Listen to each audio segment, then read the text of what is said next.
The gun made a click sound. Sara heard it and froze. Her heart started beating very fast. She was hiding behind a big leather couch in a fancy office. It was almost midnight.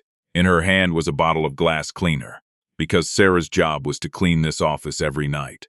Two men she had never seen before were standing by the window. They were talking in quiet, angry voices. They were talking about a man named Jack Cole, and they were saying they wanted to hurt him, maybe even kill him. Jack Cole was the owner of this whole building. He was one of the richest men in the whole city. Sara had never even met him. She just cleaned his office at night after he went home, except tonight, he hadn't gone home yet. Sara could hear his footsteps coming down the hallway. He was whistling a happy little tune. He had no idea two dangerous men were waiting for him in his own office. Sara had $11 in her purse. She had a little girl at home named Lily who was sick and needed a doctor. Sara had exactly 4 seconds to decide what to do. She could stay hidden behind the couch, safe and quiet. Or she could stand up and warn him. Even though it was scary, she stood up. "Mr. Cole doesn't have late meetings," Sara said, trying to sound brave even though her legs were shaking like jelly. "You both need to leave right now, or I will call the security guards." The taller man turned around slowly. The look on his face was scary. Sara knew right then that she had just made herself a target. That one brave choice, made in the dark, for $18 an hour, was the beginning of the biggest adventure of Sara's whole life. But to understand how she got there, we need to go back to the beginning. Quick pause. If you love stories about brave hearts and big surprises, tap that like button right now. It helps more people find this story, and it makes my day too. Okay, back to Sara and Jack. 3 months earlier, Sara was just a regular mom trying her best. She was 29 years old, and she was raising her 6-year-old daughter, Lily, all by herself. Lily's daddy had left a long time ago and never came back. Sara worked 2 jobs to take care of Lily. At night, she cleaned big office buildings. In the morning, after only a few hours of sleep, she picked Lily up and got her ready for school. Lily had a problem with her heart. She needed to see special doctors a lot, and someday soon she would need a big surgery. Surgery like that cost a huge amount of money, more money than Sara could ever save up by cleaning offices. There was something else Sara carried too, something heavy and secret, like a rock in her pocket that never went away. A long time ago, Sara's father, a man named Walter, had worked at a company. People said he stole money from that company, even though he never did. He got fired. Nobody believed him. He got very sad, and a few years later, his heart gave out and he passed away, still saying, "I did not do this," to anyone who would listen. Sara had watched her whole family fall apart because of a lie somebody else told. So when Sara got a cleaning job at Cole Tower, she told herself it was just a job to pay the bills. She did not know that this very same building belonged to the son of the man whose company had hurt her father. She did not know that the real thief, a mean man named Mr. Voss, still worked there, sitting in a fancy office upstairs. She just needed the paycheck. Sara's days followed the same tiring pattern for months. She would wake up at 5 in the afternoon after just a few hours of sleep, get Lily ready for a fun evening at her aunt's house, kiss her goodbye, and catch the bus to Cole Tower by 9. She would clean floor after floor, empty trash can after trash can, wipe down desk after desk, all while most of the city slept peacefully in their beds. By 6 in the morning, she would catch the bus home, grab Lily, help her get dressed for school, walk her the 4 blocks to her classroom, and then finally, get a few precious hours of sleep before doing it all over again. She rarely complained, not because things weren't hard, but because complaining felt like a luxury she couldn't afford. Her co-workers on the cleaning crew liked her because she always had a kind word ready, even on the hardest nights. She kept a small photo of Lily taped inside her locker, and she looked at it every single night before starting her shift, a quiet reminder of exactly why she pushed through the exhaustion. Money was always tight. Sara budgeted every single dollar, choosing the cheapest groceries, patching Lily's old shoes instead of buying new ones, skipping her own doctor's appointments, so there would be more left over for Lily's. She never once let Lily see how worried she really was. To Lily, Sara was simply the strongest, funniest, most wonderful mom in the whole world, someone who always found a way to make things okay, Even when okay felt impossible to reach, Jack Cole was 32 years old. He was funny and clever, and always had a joke ready. But underneath all his jokes, Jack was actually very lonely. His dad had passed away, and Jack became the boss of the whole company when he was only 26. He worked late every single night, not because he loved work so much, but because his big fancy apartment felt empty and sad when he was there all alone.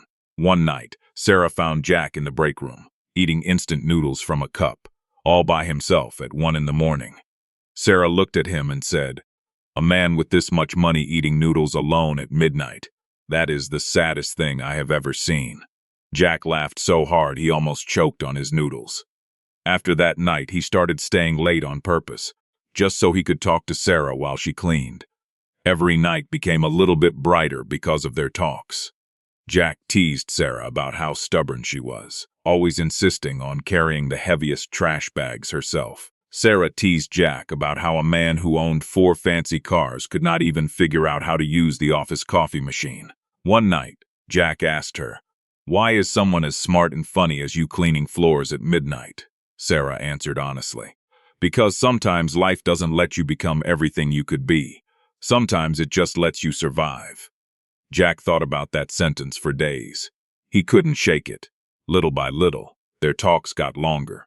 Jack started ordering extra food when he ordered his own dinner, always accidentally too much, and always insisting Sara sit down and eat some before she kept cleaning. At first, Sara said no.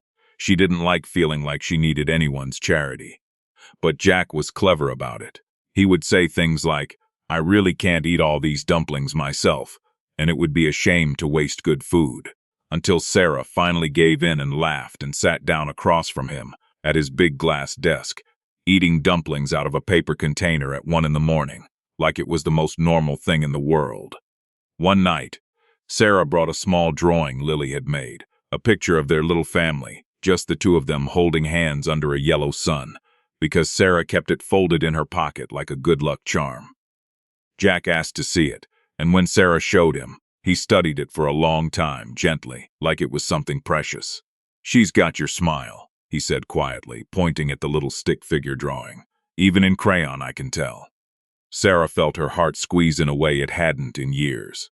Another night, Jack tried to help Sara mop the floor, just to spend more time talking, and he was so bad at it that he nearly knocked over an entire potted plant.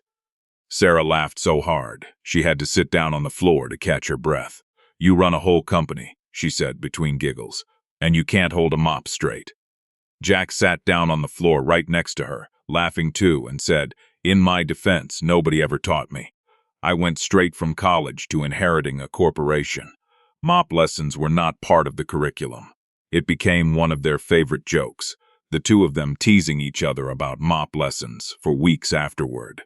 Jack started looking forward to 10 o'clock every single night, the way most people look forward to a holiday. He would find small reasons to stay in the office instead of going home to his big, quiet apartment. His assistant noticed. His board members noticed. Nobody said anything, but everybody could tell that something in Jack had changed. Something lighter, something warmer. Ever since the night shift cleaner started talking back to him, instead of just nodding politely and moving on. One Saturday, Sara had no choice but to bring Lily along to work for just 1 hour, because her sister had gotten stuck at her own job, and there was nobody else to watch her. Sara set Lily up quietly in the break room with crayons and a coloring book, hoping nobody important would notice. Of course, Jack noticed immediately. He wandered into the break room looking for coffee, and found a small girl with big curious eyes carefully coloring a picture of a dinosaur wearing a superhero cape. "That," Jack said, crouching down to look, "is the coolest dinosaur I have ever seen in my entire life." Lily looked up at him seriously. "He can fly," she informed him. "Most dinosaurs can't fly, but this one can, because he practiced really hard." Jack nodded solemnly, like this was the most important information he'd received all week. "That is very smart of him," he said. "Practice really is the secret to everything." Lily studied him for a moment, then held out a crayon. "You can help me color his cape if you want, but you have to stay inside the lines. That's the rule." Jack, billionaire owner of Cole Tower, spent the next 45 minutes carefully coloring a dinosaur's cape, while sitting cross-legged on a break room floor, laughing at Lily's very serious opinions about which shade of purple was correct. When Sara came to find them, she stood in the doorway for a long moment, just watching, her heart doing something complicated and warm in her chest. Jack looked up and caught her watching. "Your daughter has very strict standards about cape color," he said, holding up the drawing. "I nearly failed the assignment twice." Sara laughed so hard she had to lean against the doorframe. It was in that exact moment, watching this powerful, busy man sitting on a sticky break room floor, trying his best to please a 6-year-old, that Sara admitted to herself she was falling for him, whether she wanted to or not. Are you enjoying the story so far? Make sure you're subscribed so you don't miss what happens next, because things are about to get very intense. One evening, Jack mentioned that Mr. Voss, his money manager, had worked at the company for over 20 years, practically family, he said. Sara's whole body went cold when she heard that name. She said nothing out loud. But that night, she went home and cried on her bathroom floor, because the man who had ruined her father's life was working right above her every single night while she cleaned up his trash. She almost quit her job right then. But Lily's doctor gave Sara bad news that same week. The surgery needed to happen sooner than they thought. Sara wiped her tears, swallowed her fear, and went back to work the next night, because this job with good health insurance was the only thing keeping her daughter safe. Which brings us back to that scary Tuesday night, with the two men, the gun, and Sara standing up from behind the couch, with nothing but a spray bottle and a whole lot of courage. The taller man lunged toward Sara. She screamed Jack's name as loud as she could. The door burst open, and there was Jack, still in his work clothes from a dinner meeting. His face went from confused to furious in 1 second flat. Security guards ran in 90 seconds later, because Sara had bumped an alarm button with her elbow while fighting to pull her arm free. The two scary men got caught. But before the tall one was taken away, he leaned toward Sara and hissed something that made her blood turn to ice. "Tell your boss the Turner name should have stayed buried. Your father already learned that lesson once." Sara's whole body went numb. Jack saw her face change. He saw something break behind her eyes. In all that noise and chaos, Jack made a promise right there. "Whoever you are, and whatever this is," he said quietly, just for her to hear, "I am not letting you leave this building alone tonight." That was the end of the scary beginning. But it was only the start of the danger. Real quick, if a story about truth winning over lies makes your heart feel something, drop a comment below telling me your favorite part so far. I read every single one. Over the next few days, Jack learned the whole truth, piece by piece. First, Sara told him a little, nervous and careful. Then Jack dug through old company files himself, staying up until 3 in the morning. What he found made him feel sick to his stomach. The stealing had been real, but it wasn't Sara's father who did it. It was Mr. Voss. He had been stealing money for years, and when people started noticing, he quietly blamed Sara's father, the one person too honest and too powerless to fight back. Worse than that, Jack's own father had known the truth the whole time, and he had said nothing. Jack usually handled hard things with jokes. This time, jokes didn't work. This was a woman who had lost her father because of his own family's company, a woman who had every right in the world to be angry at him. But instead, she was sitting across from him, trying not to cry, and Jack realized something big. He wasn't just starting to like Sara. He was falling for her, while standing right on top of the mess his own family had made in her life. "I understand if you can't look at me the same way anymore," Jack told her one night. They were both sitting on the office floor because neither of them could stand to sit properly in chairs, not with everything feeling so upside down. "My family did this to your family. I don't get to just say sorry and make it better." Sara looked at him for a long, quiet moment. "You didn't do it," she finally said. "But you're the first person from this whole company who ever bothered to find out what really happened. That means more than you know." Their hands found each other on that office floor. For the first time in a very long time, being close to someone didn't feel scary. It felt like finally taking a deep breath after holding it for way too long. In the days after that, Jack kept digging. He read through every single old file about Walter Turner he could find. staying up so late that his assistant started leaving coffee on his desk without even being asked. He found letters Walter had written years ago, begging for a fair investigation, begging someone, anyone, to just look at the real numbers. Nobody had listened. Jack sat alone in his office reading those letters and felt something heavy settle in his chest, a kind of shame that didn't belong to him personally, but felt like his to carry anyway, because it happened under his family's name. He brought some of the files to Sara one evening, gently, not to upset her, but because he thought she deserved to see them. Sara read her father's handwriting for the first time in over a decade, and her hands trembled the whole time. "He really did try to fight it," she whispered. "Everyone always acted like he just gave up." Jack sat beside her quietly, not saying anything clever this time, just staying close so she wouldn't have to read those pages alone. Sara told Jack stories about her father that night, stories she hadn't shared with anyone in years. She told him how Walter used to take her fishing every Saturday morning before everything fell apart, how he used to say that a person's good name was the one thing nobody could ever really take from them, even though in the end, that's exactly what happened to him. She told him about the day the company let him go, how he came home early and sat at the kitchen table for hours without saying a word, still wearing his work tie, staring at nothing. She told him about the slow years after that, watching her proud, hard-working father shrink smaller and smaller, watching the light leave his eyes a little more each year, until finally his heart simply couldn't carry the weight anymore. Jack listened to every word without interrupting once. When Sara finished, her eyes wet but her voice steady, Jack said quietly, "He sounds like he was a good man."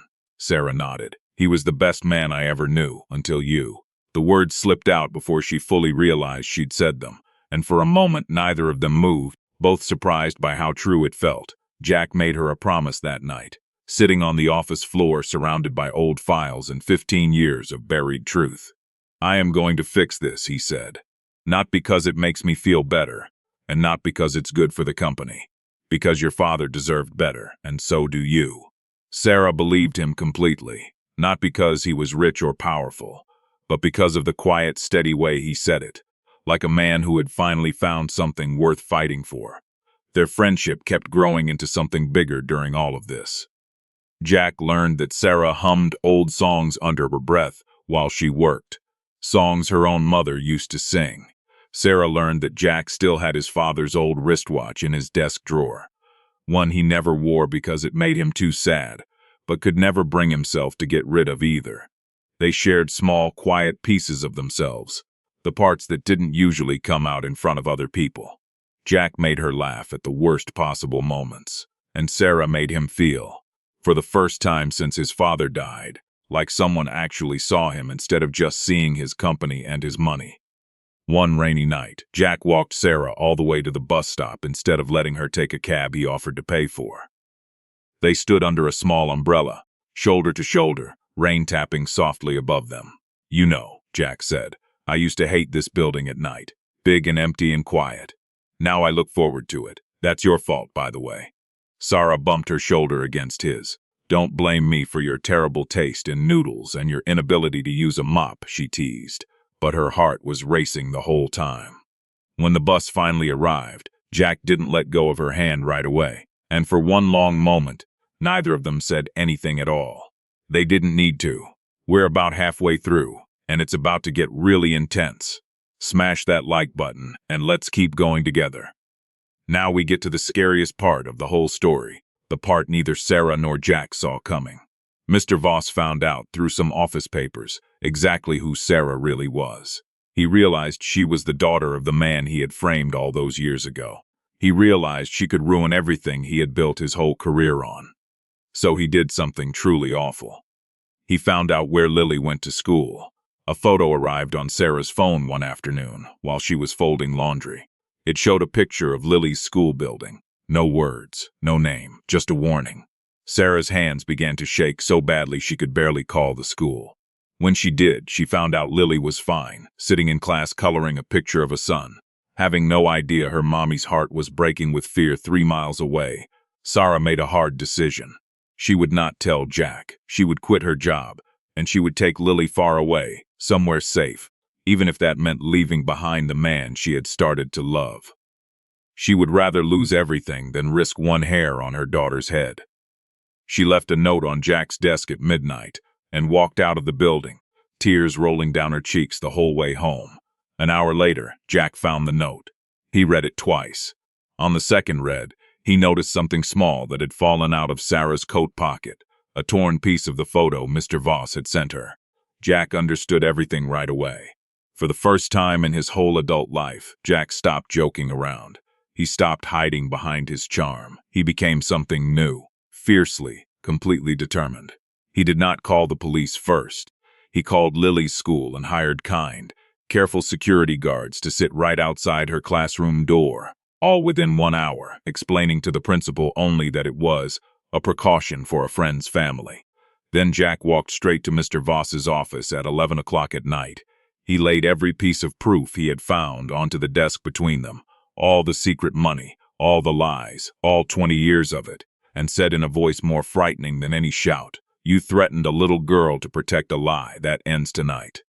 Mr. Voss tried one last scary trick. He threatened to tell everyone that Jack's own father had known about the stealing all along, threatening to ruin the entire Cole family name along with his own. Jack did not flinch even a little. "My father made a bad choice a long time ago," Jack said. "I am not going to make that same mistake. Burn it all down if you want to. I would rather lose this whole company than lose the person who taught me what really matters in life." Mr. Voss stared at Jack for a long moment, like he was seeing him clearly for the first time. He had expected the charming, joking businessman he'd known for years, someone easy to manipulate, someone who cared more about appearances than truth. Instead, he found someone who had grown up in front of him, someone who wasn't afraid of losing everything anymore. Voss's shoulders sagged. He knew he had lost. Security escorted Mr. Voss out of the building that same night. He did not go quietly. He shouted things in the lobby about loyalty and legacy, and everything he claimed he'd done for the company, but nobody in that lobby was listening anymore. The truth had already won. Jack watched him go, and instead of feeling triumphant, he mostly just felt tired and relieved and desperate to see Sara and make sure she knew it was finally, truly over. He didn't call her that night. He decided some things needed to be said in person, face to face, not through a phone screen at 3 in the morning. So he waited until the sun came up, picked up coffee and a small bouquet of yellow flowers from a corner shop that had just opened, and drove straight to Sara's apartment above the laundromat, almost to the ending, and it's a good one, I promise. If you want more stories exactly like this, hit that subscribe button now so you don't miss the next one. By the next morning, Mr. Voss had been removed from the company forever. Papers were being written up to formally clear Sara's father's name, something that should have happened 15 years earlier, but was finally happening now. Jack showed up at Sara's apartment at 7 in the morning, still wearing yesterday's clothes, tired but happy in a way sleep alone could never fix. He told Sara everything. Lily was safe. Mr. Voss was gone forever. Her father's name was finally going to be cleared for the whole world to see. And standing right there in the hallway, with the smell of clean laundry drifting up from downstairs, Jack told Sara he loved her, and that he was sorry it took him so long to say it out loud. Sara cried harder in that hallway than she had cried in 15 years. But this time, they were happy tears. Lily peeked around the corner in her pajamas and asked, in that honest way only little kids can ask things, "Are you going to be my mom's boyfriend now?" Jack laughed, a real full laugh, and knelt down so he was eye to eye with her. "If that's okay with you," he said, "I would really, really like that." In the weeks that followed, big changes happened one after another. Sara's father's name was officially, publicly cleared. Newspapers that had once printed ugly headlines about Walter Turner printed new stories instead. Stories about how he had been wrongly blamed for something he never did. Sara framed one of those articles and hung it on her living room wall, right where she would see it every single morning. A small daily reminder that the truth, even when it takes 15 years, still matters. Lily got the heart surgery she needed at the very best children's hospital in the state. Sara sat in the waiting room holding Jack's hand so tightly, her knuckles turned white, and Jack didn't complain once, not even when she nearly cut off the blood flow to his fingers. When the doctor finally came out smiling, saying the surgery had gone perfectly, Sara cried into Jack's shoulder, and Jack cried a little too, though he tried to pretend it was just allergies. Lily recovered quickly, the way kids often do, and within a month she was running around the apartment again, drawing new pictures, this time with 3 stick figures under the yellow sun instead of 2. Jack didn't stop there. He started a foundation in Walter Turner's honor, one built specifically to help hard-working families just like Sara's family. Families who worked themselves to exhaustion, but still couldn't afford the medical care their kids needed. He asked Sara to help him run it, not as a favor and not as charity, but because nobody understood the mission better than she did. Sara said yes, and within her first year, the foundation had already helped dozens of families get the surgeries and treatments their children needed without drowning in debt to get them. Sara kept her old apartment above the laundromat for a long time, even after she didn't strictly need to, because it reminded her of where she came from and how hard she had worked to get where she was going. Jack teased her about it constantly. You could live literally anywhere in this city, he'd say, and you chose to stay above a laundromat that smells like fabric softener. Sara would just smile and say, the fabric softener smell is part of the charm, Jack. You'll never understand. And somehow that answer always made him smile too. Sara Turner did not become a charity case, and her story did not magically erase everything hard she had lived through. Instead, her hardest years finally connected to good things she deserved all along. She taught a lonely, funny billionaire that real love isn't about jokes or armor. It's about choosing someone, even when the truth is messy and the cost is high. And Jack Cole, with all his money and all his charm, finally understood that the richest thing he had ever built wasn't a company at all. It was a family who chose him back, starting on one brave Tuesday night, from behind a couch, with nothing but courage and a bottle of glass cleaner. If this story made you smile, or maybe even made your eyes a little watery, that's how you know it's a good one. Give it a like, leave a comment with your favorite part, and subscribe so you're here for the next story. Thank you so much for watching all the way to the end. See you in the next one. Somewhere out there, someone is quietly fighting a battle nobody else can see, holding on to a truth nobody has believed yet. This story is for them. Keep going. Your truth is coming too.